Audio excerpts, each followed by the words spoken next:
swing and a drive. Right field and deep. That goes Aquino. It's got a chance. Gone. Get out the tape measure. Long gone. Fly the W! Cubs fans, it's time to fly the W with Dustin Rhodes and Paul Crawly Jean.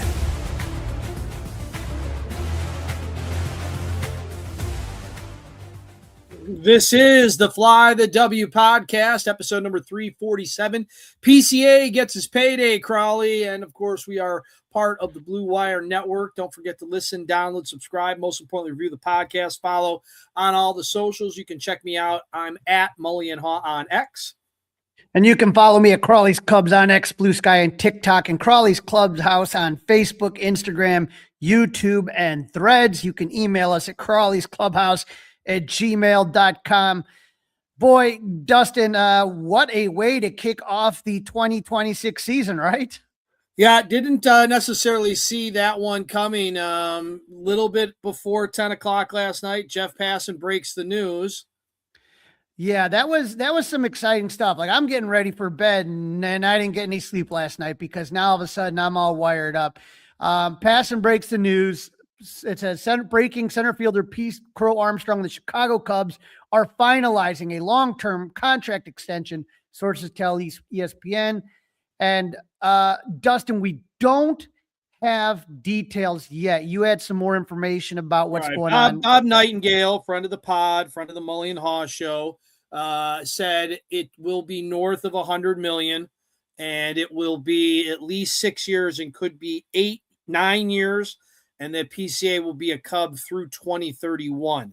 So that's what he said. I've also heard that they're not going to announce this until Friday. Now, I'm assuming and guessing that's because they don't want anything to trump opening day. But the problem is it's out there. So how in the world do you trot Jed Hoyer and Carter Hawkins and anybody else out and not ask this? And what are they going to say? I have no comment on that until Friday. I'm denying that report by the Four-Letter Network. I'm denying that report from Bob Nightingale. It just seems a little odd. I don't think you can take away from opening day. I think you can only enhance it. You know, as Charles Barkley said the other day, you can't ruin you cannot ruin March Madness. You can't ruin opening day, Crawly. How would this ruin opening day? So I think what they want to do, like you said, keep the pomp circumstances on the entire team. PCA, is going to get a big cheer when they announce his name. Everyone's going to know it. And then Friday, they have that built-in off day. If it rains or whatever. Well, let's hope they don't have to use it. It sounds like the weather's not going to be, the temperature is going to be okay, but supposedly it can be a little drippy. Hey, that's every opening day, Dustin. As long as it's warm, I'm good. But I think the key here is that no matter what happens, I think the press conference is then on Friday, and then you get everybody in there, you sit them on the table, and you do all that stuff. And so I am excited for PCA. They buy out his arbitration years, so he doesn't become that Super 2 and get into all the arbitration stuff.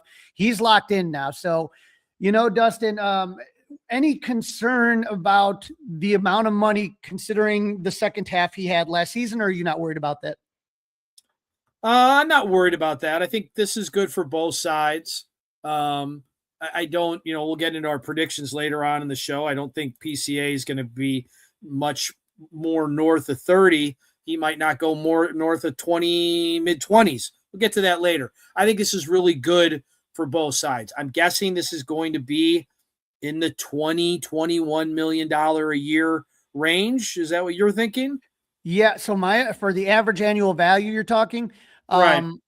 My understanding is other than Bregman, PCA will be the highest player on the team per AAV.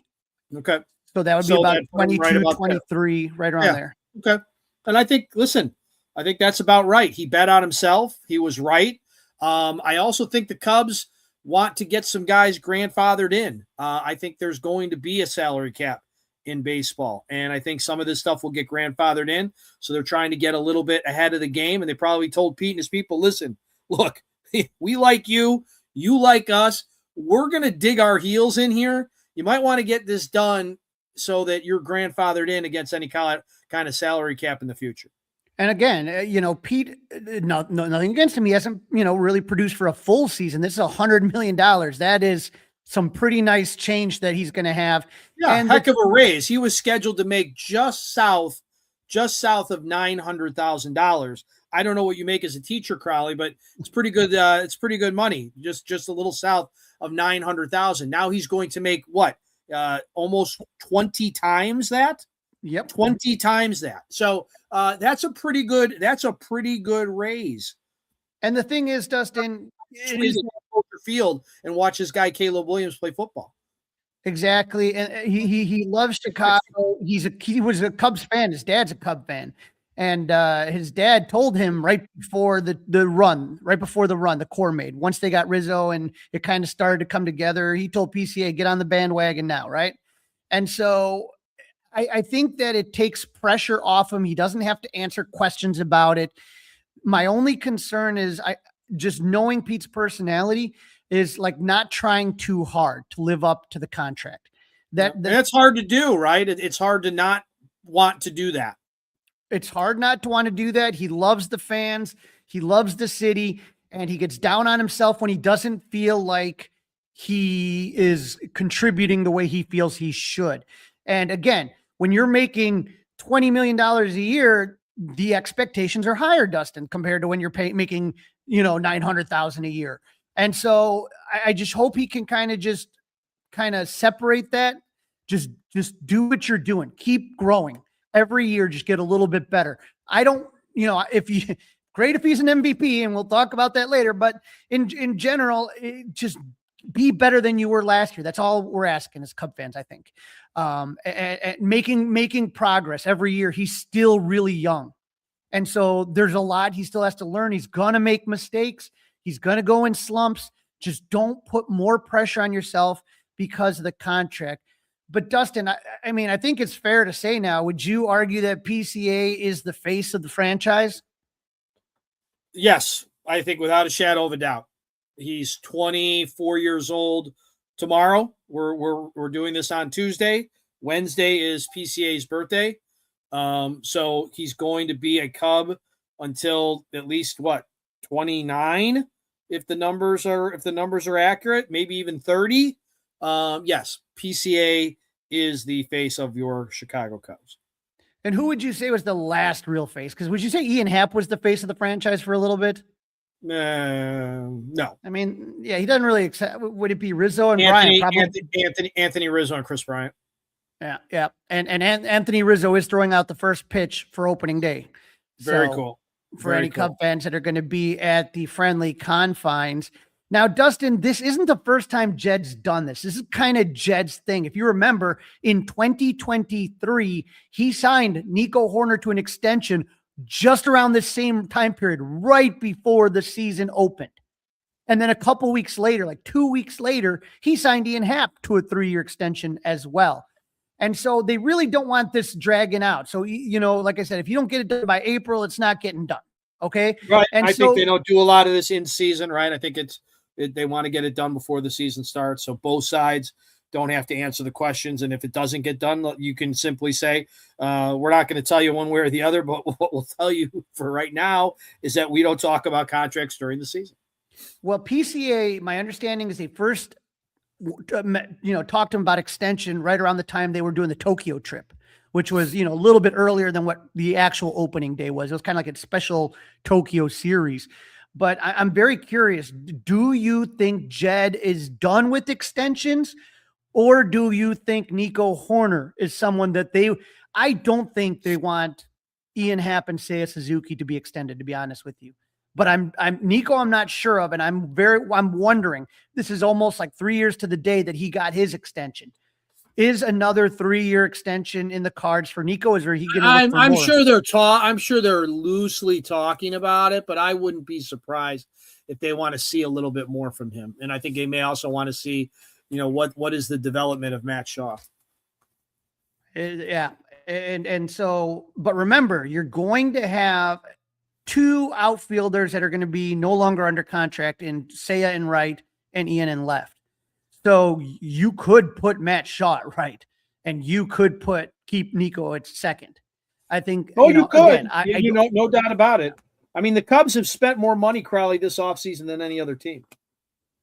Yeah, it's been phenomenal. And so, speaking of Seiya Suzuki, he is going to start the season on the IL. I don't think that's rocket science. I think we all kind of figured that out after that slide the other, in the world. Worst kept secret in baseball, Crawly.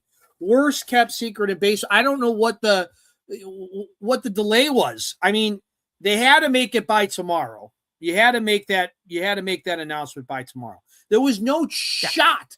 Zero shot that he was going to play right field or DH on Thursday at Wrigley. It just wasn't going to happen. So I don't know what the delay, the Mickey Mousing around was. I understand the rule says you don't have to make the announcement, but come on. It's fairly obvious. Well, here is Craig agreeing with you about the fairly obvious. What is it? It is Saturday. And, I think there's, we are definitely, opening day it's not going to happen. We're not going to be ready to play on opening day. So, we've got to make a decision kind of once you get past opening day, we've got to make a decision. Does it just make sense to give them some time? And, we got time to make that decision, but that's kind of where we're at. So I'm going to answer your question for you. Why all the messing around is the question is that you have the ability to make Seiya's IL stint retroactive to certain dates, right? Correct. Yep. And so I think that is kind of like what they were holding. There was no doubt he wasn't going to start. And I thank God, because I know they've messed with this before where they go with a short bench, and I hate that. So especially with the depth that's on this team. So Seiya right now, if you're taking a look at it, he's going to be retroactive to Monday. A couple days ago, we're recording this on, what is it, Tuesday? It's Tuesday, so yesterday. And so it would mean that he is eligible to come off April 1st, but it's probably not going to be then either. Now they say that Seiya's coming in for opening day, and then he's probably just going to take another plane right back out to Arizona and kind of get some more work done. And then he'll probably head over to Iowa and probably come back to the team around April 3rd through the 5th. They have a series in Cleveland, and then after that in Tampa. So look for Seiya to be activated right around that time, I would say. Now that makes sense. You don't have to rush. You do have depth. And I think right now you might have better options on the bench as far as defensively than Seiya anyway. So it might not be that big of a deal to not have him in right field off the bat. There might be better options on the defensive side of things. It will be interesting to see what Craig Counsell's lineup looks like on Thursday with Seiya out, not only out of right field, but obviously not DHing in this one either. Yeah, we kind of have everything is pretty much set, just not official. We talked about the rotation last episode, and we were pretty spot on how that was going to look. We know that Matthew Boyd is going to make his opening day start, and, it's truly a cool thing for him to get that opportunity. Super excited for him. And then he's going to be followed by Cade Horton and Shota Imanaga. So like we talked about, lefty, righty, lefty. Edward Cabrera, the last couple starts, not great. We have finished the last spring training game exhibition against the Yankees. Cubs lose 8-3, but he started that one too. So hopefully, I didn't get a chance to look at the velocity. We'll see what happens, but it'll be Edwin Cabrera to start against the Angels, followed by Jamison Tyone, and then back to Matthew Boyd. So, this gets interesting. The Cubs are going to go with two long men out of the bullpen, Ben Brown and Colin Ray. Javier Assad got the news he will be starting the season in Iowa as part of their starting rotation. Dustin, any surprise that Assad didn't make the roster? No, it all goes back to math and whatnot and options in the business of baseball. He has options. Ben Brown and Colin Ray probably don't have options, so that's why Assad is where he is. Well, I think Ben Brown does have options. I'd have to double check, but the thing to me that I thought was unusual about this is I think that when you talk about swing man, as far maybe as they don't see Assad as a swing guy, he's just a starter. I think he's a better swing guy. I think Ben Brown is more of a starter than a swing guy. That would be for me. That's the way that I look at it. And so I was very surprised on that. But you know, there's not much. Whatever they want to do, they want to do. I just got a feeling like when I need a guy to get outs, I think that Javier Assad can sit there and just come into a middle of game 2-3 innings. Where I think like Ben Brown's more of a guy that needs routine, needs more structure. And when Javier Assad is only pitching an inning or two, he can kind of put up a little bit more gas. And I feel like Javier Assad gives up less walks than Ben Brown. And so that out of the bullpen, what's the most important thing is don't walk people, right? Right. And so that's why I'm a little bit surprised. I would have maybe gone the other direction. As much as I love Ben Brown, I love him more as a starter than I do a swingman. I think Javier Assad is the perfect swingman to be able to, you come in the second if things go wrong and stop the bleeding and give you 5 good innings. I think he's a guy that can go 1 or 2 and give you a lot, and crank up his stuff a little bit if he's not having to pitch 5 or 6 innings. So we do know. Great point. We do know that there's going to be 2 lefties in the bullpen, Hobie Milner and Caleb Thielbar. Hobie, his first year in Chicago. And then the righties, there's 3 righties that they got in the offseason, Jacob Webb, Hunter Harvey, Phil Madden, and closer Daniel Palencia, Mr. Gasolina, Mr. World Baseball Classic, Mr. Worldwide. And so that's exciting that he's going to be closing. But Dustin, I don't know. I think I've been snake bitten by this before. Do you think there's going to be a dud between Webb, Harvey, and Matten? Because 2023 had Brad Boxberger, 2024 Hector Neris, and 2025 was Ryan Presley. Is there a dud in there? You think? Or history tells you that there is a dud in there, but I would think it's unfair right now to speculate on who that dud is. I don't want to do that. I think that's negative energy and just something that we don't have to address right now. So, Murphy's Law tells you, yes, Crawly, there will be a dud amongst those guys. But the good news is we don't have to do that. I mean, usually I'm all for doing that, but I find it to be unfair, believe it or not. Sorry if I'm disappointing any of the listeners right now, but I just don't want to go there right now. I'd rather not. I'd rather let this play out a little bit and see what happens. I think for me, all those guys that we were talking about, Boxberger, Neris, Presley, they were put in as closers. And I don't think those other guys are being put in that position. So I think it takes a little pressure off them. So, it's hard when you're a closer and both of those, especially the Houston guys, Neris and Presley, you could see the numbers were going in the wrong direction. Yep. And so I'm not as concerned this year as I have been in the past. I'm confident with Daniel Palencia. So, that's a good thing. As far as the lineup is set, Dustin. There never was really any doubt what the lineup would look like. Bush at first, Nico second, Bregman third, Dansby short, Hap, PCA, and Seiya going left to right. Kelly and Amaya splitting time behind the dish. I think that's a real strength of this team to have those 2 guys. Yes. Moises Ballesteros, Mo Baller, was told the other day by his skipper on Friday he would be on the Cubs opening day roster and he's going to get the bulk of the DH. So that's really awesome. On Saturday, Michael Conforto was told he's making the team as well. And with Seiya starting the season on the IL, I think Conforto is going to get the bulk of the starts in right field while he's gone. I think Matt Shaw is going to get some time there as well. Scott Kingery is your veteran backup infielder. Kevin Alcantara has been sent to Iowa, and Chas McCormick's having some shoulder issues. And so Dylan Carlson will be your backup outfielder. So Kevin Alcantara is not starting on Thursday. Nope, that's not going to happen. He will be in Iowa. So no Kevin Alcantara, no Jaguar. For those of you that were hoping to see him, he's not there. So I'm excited about Dylan Carlson. I hope he gets some starts. I want to kind of see what he does. I'm thinking this is an interesting reclamation project. The question, though, Dustin, is what happens when Seiya returns? They're going to be paying, because Conforto made the team, he's going to be making $2 million, which isn't, crazy. But, when Seiya returns, is it Carlson that's going to be the odd man out? Is it? Conforto gives you cover at first base as well, correct? Correct. Okay. Carlson, I think, is the best of the backup.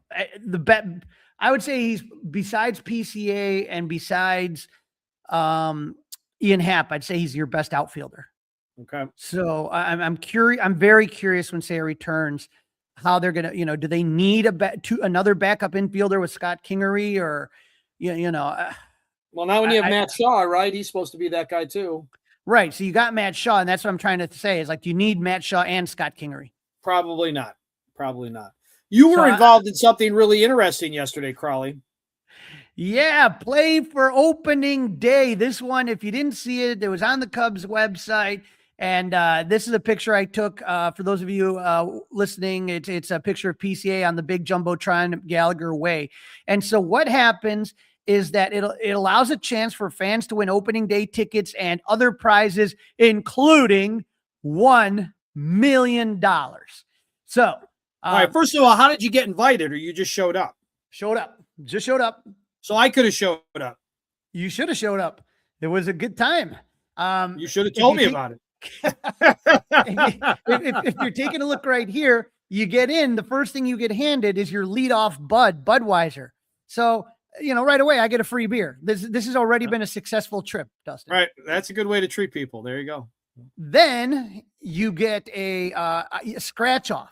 And if you take a look at this picture right here, it's a scratch off that basically says you've been selected. So I had to sign a waiver that if God forbid something happened, I wouldn't sue the Cubs, blah, blah, blah, blah, blah. And then I also got this awesome obvious shirt, which I am wearing today, and I will be wearing on opening day. It says opening day is a holiday. Shout out to our guy, Joe Johnson, and obvious shirts. So you go in there, and as you walk in, you get a free hot dog and another free beer. So this is just going great. No wonder they made you sign a waiver. A hot dog and 2 Budweisers in. Right. Isn't that what David Wells used to, his PEDs? So here's a picture of me on the field right there. Now, here's the way it works. There's targets all over the place on left. They have Ron Santo. They have a thing that says opening day tickets. They got Budweiser bottles. Like they're all like these cardboard cutouts, right? And then this is to right field. If you take a look in the far right field, up in the bleachers, high up in the bleachers, you had to hit that red to win the $1 million. And then did you see anybody did anybody put the ball out of the park? No. Anybody put the ball out of the infield? Right here, Dustin, right here. Your partner, buddy. I did. There's a couple guys that you could tell were really good, probably like varsity high school players and stuff. Yeah. And they ask you when you're doing that, have you ever played professional? They ask you like a lot of questions to make sure there's no ringers. But the wind was blowing in, Dustin, and the way that the shadows were, it was like 4:00 by the time we got there. So it was like weird shadow lines where the ball's coming out there. So that's definitely a thing. You can attest to it that shadow thing that I talked about was made fun of about is actually a real thing. It's 100% a thing. The shadows, where the ball's coming at you. So it's like really bright and then it gets dark really quick. It kind of like your eyes kind of have to adjust to it right here. I saw this, Dustin. This is when you walk out onto the field, like from like the doorway, like cool. Coming all the way out. It's a 23, like a Sandberg logo, and it's a perfect stance. Looks really cool. That's on like the little brown doors that like get you off to the field there. Here's a picture of me with my helmet ready to go. I'm all pumped up, a couple beers and a hot dog in. And then here's my guy, Jeremiah Paprocki, the voice of Wrigley Field. He was announcing. So I'm going to play this video and you can kind of hear what's going on. And Dustin, you can see this here. So here was my strategy. Number one, people know who I am down there. So they call my name and I said, I can't embarrass myself. Right. So like, I just got to make contact. And if I make contact, I'm going to try to make contact the second time. And then the third time I'm going for the home run. I'm going all out. So you get 3 pitches? 3 pitches. It's from a pitching machine. They drop it in there. It's closer than the mound. So I backed up a little bit in the batter's box just to get a little extra time to kind of pick up the ball. And so the first one was my best one. Second one, And so here we are right here. Right to Butcher Jets. She'll be your photographer. I don't think I don't. Crawly thinks he's getting discovered today. Go ahead. He thinks they're going to let him. He thinks he's going to be on the opening day roster. If only he gets it out of the infield. maybe they'll sign him up. For the Cubs, Crawly. Yeah! Let's go, Slugger! Here we go. Oh, yeah! There we go. All right. Oh, can of corn. Oh, yeah! Let's go to the tickets. Oh! Oh! Good try. Good try. Break your back. Rocket, you going up? Nah. No?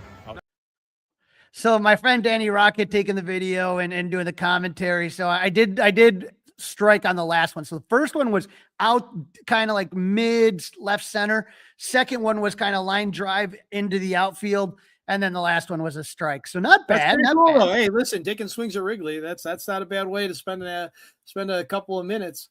Beers, hot dog. I think the Cubs did a great job with promotions, and I had a lot of fun. So, we will make our listeners aware of it next year. It came late on the website. And so it was fun. And again, to hear your name called by Jeremiah as you're going up the bat and to swing in front of 150, 200 people that were roughly there, it was so much fun. So, what a great way to start the season. You are listening to the Fly the W podcast, proud to be part of the Blue Wire Network. It's episode 347. PCA gets his payday. We're previewing the Washington Nationals now. Don't forget to listen, download, review, subscribe to the Fly the W podcast. 5-star review, we'll take it. Email us, Crawly's Clubhouse, gmail.com. Don't forget, watch us on Crawly's Clubhouse YouTube page. In this segment, Crawly's talking to Tim Shovers from the Nats Chat podcast on Blue Wire to preview the Cubs Nationals opening series at Wrigley Field, including pitching matchups, off-season moves, and which players are hot and which players are not.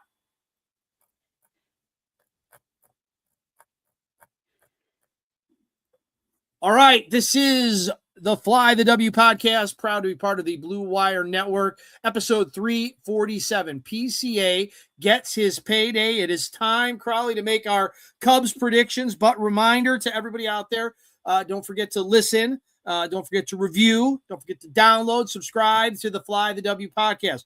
You got a 5-star review in you? We'll take it. Email us, Crawly's Clubhouse, gmail.com. Don't forget, you can watch us on the Crawly's Clubhouse YouTube page. 4th annual installment of Cubs season predictions. Crawly and I are going to make the predictions for the upcoming 26 season. Where would you like to start, Crawly? All righty. Last season, our guy, Nico Horner, led all Cubs in batting average. He was your batting average leader at 297. Who do you think will lead the Cubs in batting average, and what will that average be? I am going to go a little outside the box. Nico would be the safe pick, I believe. I am going to go with the young man who's going to get the reps as the DH. I am going with Mr. Moises Ballesteros. I'm going to go 291. Whoa. I'm going to go with Nico again. I'm going to go the safe route, but I say this season he breaks the 300 mark. All right, that would be cool. I'm excited about that. Nico also led the team in hits with 178. I think it's fair to say then you would probably go with Mo Baller and I would go with Nico. Yeah, I think about 173, just to be a little different than last time. Got to get the average down a little bit. I'm going to say 173 hits. For Moises? Yes, sir. I'm going to go with 201 for Nico. 201. All right. I think it's a big year. That's a significant jump. That's a significant jump. I think this is the year that I think this is the year he's on a walk year. I think he's ready, man. I think he's got a better team around him. I am excited. All right, real quick then. Let's talk about where do you see Nico batting most days? It's interesting. I am I somebody think it's so up in the air. I think this lineup is so up in the air, especially in the beginning without Suzuki in it. I don't like Michael Busch leading off. I might be the only one. I don't know, but Yeah. I don't know. Can Nico handle leadoff? I don't know. And I also like Nico's bat to ball skills. But if Moises Ballesteros is what we think he might be, having like Moises and Nico 1-2, or Nico and then Moises, you know what I mean? And then because Nico has stolen bags before, I think that would be fun to have Nico leading off. getting on base and then having Moises behind him and seeing if you can kind of get things going early. Especially without Suzuki, you might need Bush a little lower in the lineup for a little pop. Right. And so, but to me, it's like, those are two guys that just somehow always get on base, have good bat to ball skills. They put the ball in play. They don't strike out a lot. Those two guys. You and I are simpatico in this one. I like that idea. All right. So moving on, we're going to move into doubles. Yes. Yes, sir. I think PCA is a safe bet. Mo Baller might be right there. PCA had 37. I'm going to say PCA is the leader, but I'm going to go 40. PCA has 40 doubles. 40 doubles. Oh, man. All righty. Yeah, it's hard to figure out, but I'm going to go a little bit different on this one. I think I'm going to go Mo Baller. I think Mo Baller is going to be the one with the doubles, and I think he's going to have 35. 35, a little less. All right. Michael Bush led the team in home runs, 34. Who do you think will lead the Cubs in homers? And what's that number at? Oh, Michael Bush. I'm going Michael Bush, and I'm going with 38. 38. Wow. Yep. That would be huge. Yeah, I guess Michael Bush is the answer, but I'm gonna go Seiya Suzuki. Seiya showed a lot of power so far in the offseason. I'm going to go with 33 home runs for Seiya Suzuki, and 33 will be enough to lead the Cubs in the home run category. Now, Dustin, here's the thing that was interesting. Last year, the Cubs had 6 players hit 20 or more home runs in their lineup. 6.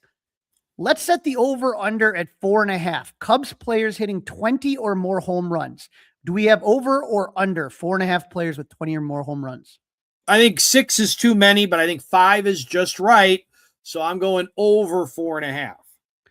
I'm going to take the over. I'm with you. I think, oh boy. But if you look at it, I'll go with 5. I'm going to stick with 5 and go that route. Okay. So right away, Bush and Suzuki. Yes. Boom, boom. Okay. I think PCA is good for 20, but it might be right there. Okay? Yes. That's your third. If Ian Happ doesn't have 20, I mean, should he be out there in left field every day, batting third or fourth or fifth? Probably not. I think Dansby Swanson's another guy that could hit 20. And who we haven't even mentioned Bregman yet. Yep. So I think 5 is pretty safe. And you're right. Dansby Swanson was a guy that ends up hitting 20, and it was the quietest 20 home runs I think anybody's ever hit in Major League Baseball, especially as the shortstop for the Cubs. A very quiet, unassuming 20 home runs for him. Right. I mean, think about that. 6 players last year. 6. That's almost the entire lineup. And if you think about it, Carson Kelly was in double digits, with 13, 14, something like that. Yeah. So, but I'm saying we didn't mention Bregman until we already had 4 in the house for sure. Yes. Right. So, I mean, you mentioned Swanson before we got to Bregman. Bregman, better hit 20, right? Bregman better hit 20. You would like him to. That would be good. Seiya Suzuki led the team last year with 103 RBI. Does he repeat, or is it someone else? I'm going to say Bregman. Suzuki and Bregman are going to be right there, but I think that's in my opinion, your 2, 3, 4 guys, 3, 4, 5 guys. I'm going to go Bregman just because I want him to deliver, the way I believe and they believe he will. Bregman's my guy. Right about 100. I think 100's enough to lead the team. I think Seiya does it again, this time 110. 110. Wow. 110. All right. PCA led the team, 35 stolen bases. How about an over-under of 39.5 stolen bases for PCA? Will PCA steal over or under 39.5 bases? So PCA last year became the first Cub ever, 30 home runs, 30 stolen bases, and 30 doubles. I think I would like to see him steal more this year. I think I would like to see that. I'm going to go over. I'm going to go 40. Well, I would like, I like that too, of course, but that's a lot. I'm going to say more than 30, but less than 40. Okay. And he is the leader. He will be the leader though. Yeah. I think we didn't even put that up for discussion. That's pretty much assumed. Just in case. Ian Happ and Kyle Tucker tied with the most walks with 87. Who gets the most walks? Wow. Well, Mo Baller's not going to get the walks. How about How about your guy? How about Nico Horner? How about Nico Nico? Horner for walks? Okay. Especially if he ends up getting up to the top of that order. I am going He to might go be with, asked to work that count a little bit more. I'm going to go with Alex Bregman. That's a good. That was going to be my. I was thinking Alex Bregman. I think Bregman's going to have the most walks. I think he's going to hit 90. Wow. And so I think that'll be All good. Now, this one's a fun one. We thought we would throw this in there. Which Cub hitter will have the most successful ABS challenges? Ian Happ. Ian Happ seems like the kind of guy that likes to disagree on balls and strikes, and bats on both sides of the plate. Always seems to be in conversation. I'm going to go.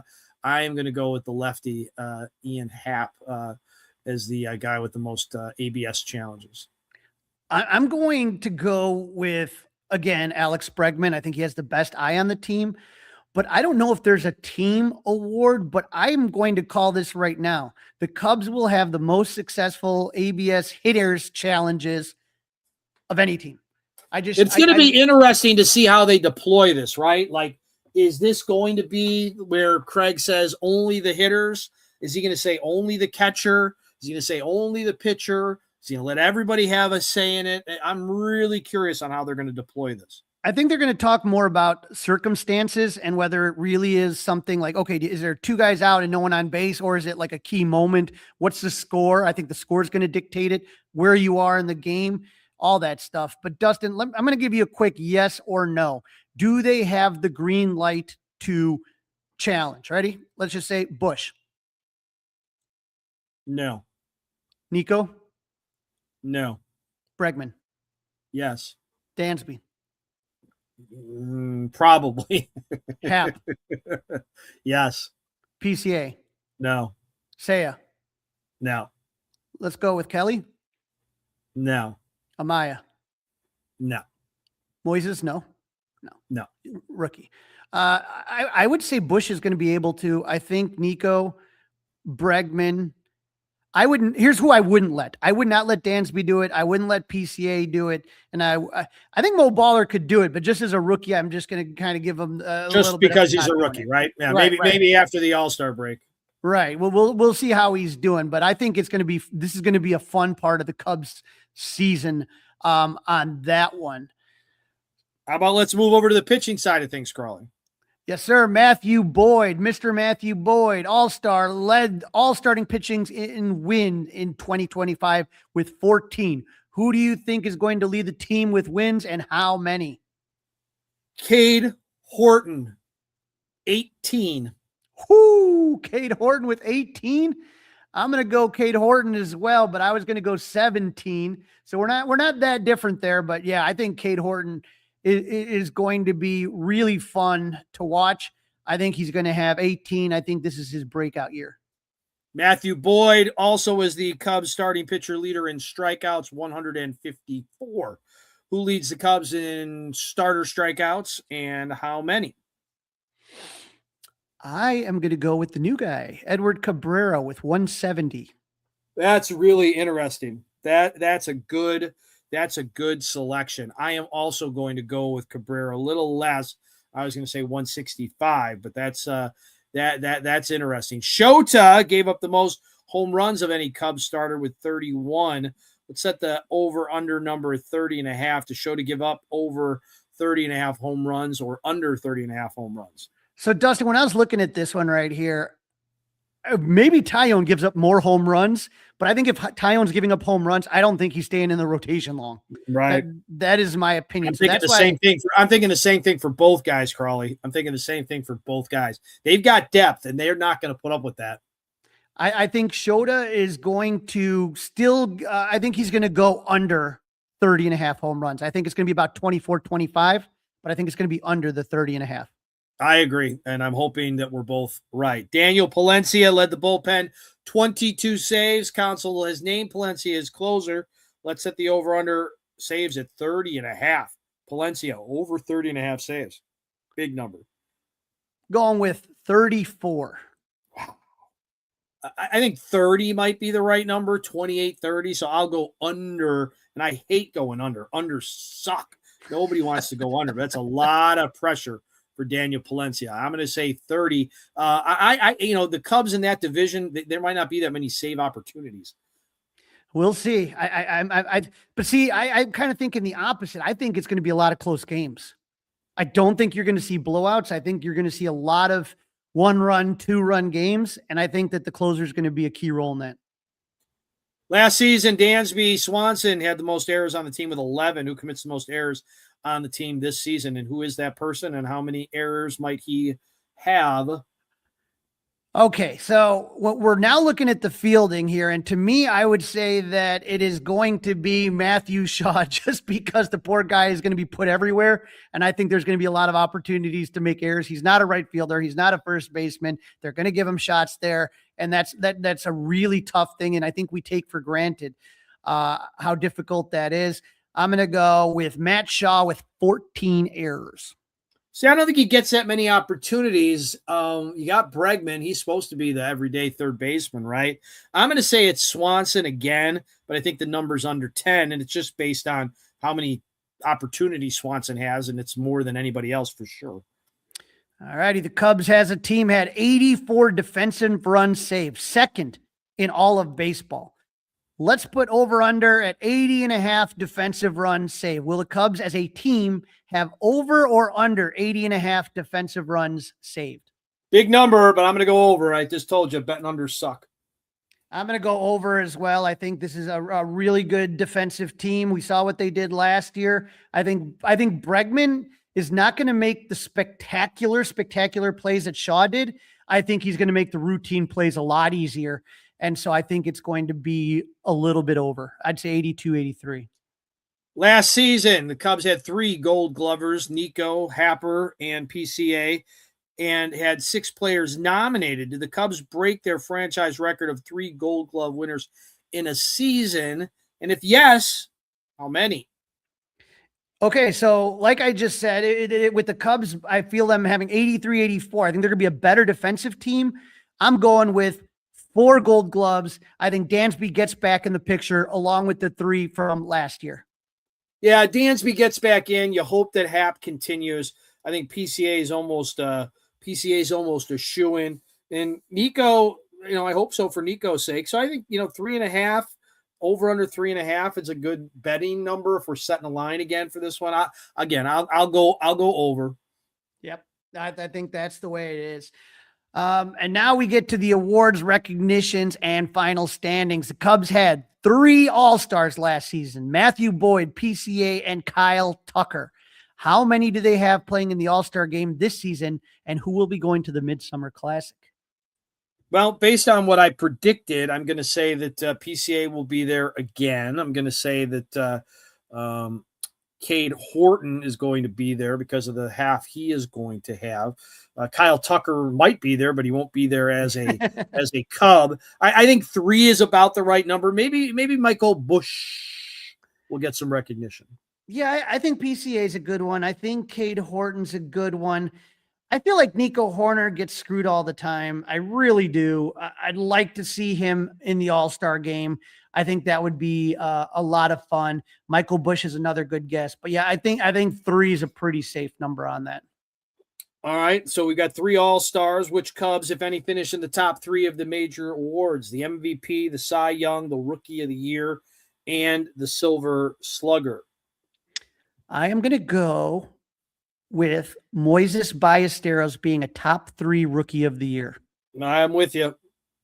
That to me is solid. And boy, there's so many good players. It's like I'm and if hoping, he is, doesn't he have to probably be in that Silver Slugger conversation as well for the DH? Yeah. I think sometimes baseball is kind of weird how they kind of like, well, if you're this, sometimes they don't give the guy, they give him the Rookie of the Year, right? Like remember Kerry Wood in '98, he didn't get the Cy Young, he got the Rookie of the Year. Sometimes I feel like they give you like one of those, but not both, unless you're like absolutely ridiculous dominant. So I think he's going to be Rookie of the Year. And again, I'm hoping that Cade Horton gets some Cy Young votes, but there's so much pitching talent in the NL right now. Oh, is there ever, right? Yeah. That's going to be a tough one, but I think Mo Baller is my guy that I'm going to be looking at. Yep, Mo Baller is the guy for me as too. All right, pick the Central, Crawly, 5th to 1st. How many All right. wins will the first place team have, assuming it's the Cubs? Assuming it's the Cubs. So this was Pacoda's predictions right here. Cubs in first. I'm just putting this up here just so you know. Milwaukee second, Pittsburgh third, Cincinnati fourth, St. Louis 5. In 5th place, I'm going to agree with them. I actually agree with them almost all the way up. St. Louis 5, Cincinnati 4. I think injuries are going to hurt them. Pittsburgh, I think, is going to make a run for the wild card and fall a little short. I got the Cubs at 92 wins, and I have the Brewers in first place with 94 wins. Oh, yuck. Ugh. Crawly, how do you look at yourself in the mirror, buddy? 95 and 67 for your first place Cubs. The Cardinals are in the basement. I think the Brewers are going to be way worse than everybody thinks. I'm going to have the Brewers in third, the Pittsburgh. So Cubs, Pirates, Reds, Brewers, Cardinals, 95 and 67. Cubs on top and hosting postseason games, Crawly. I'm hoping that, but I've said that the last 3 years we've done this show, Dustin. I said the Cubs are first, Brewers second, and every year the Brewers find a way, no matter who they lose, no matter what happens. Whether it's Willie Adames, whether it was their pick a closer, whoever it is, they somehow pick a starter. They somehow figure out a way. So I feel like this is one of those things that until the Cubs slay that, and it was the same thing for years with the Bears about having to beat the Packers. You have to see it to believe it. So when I see the Cubs do it, I hope they're going to do it. But again, I'm not going to. I've counted out the Milwaukee Brewers too many times these last few years. I am going to go that route. Now, Dustin, we do have our first series coming up against the Nationals.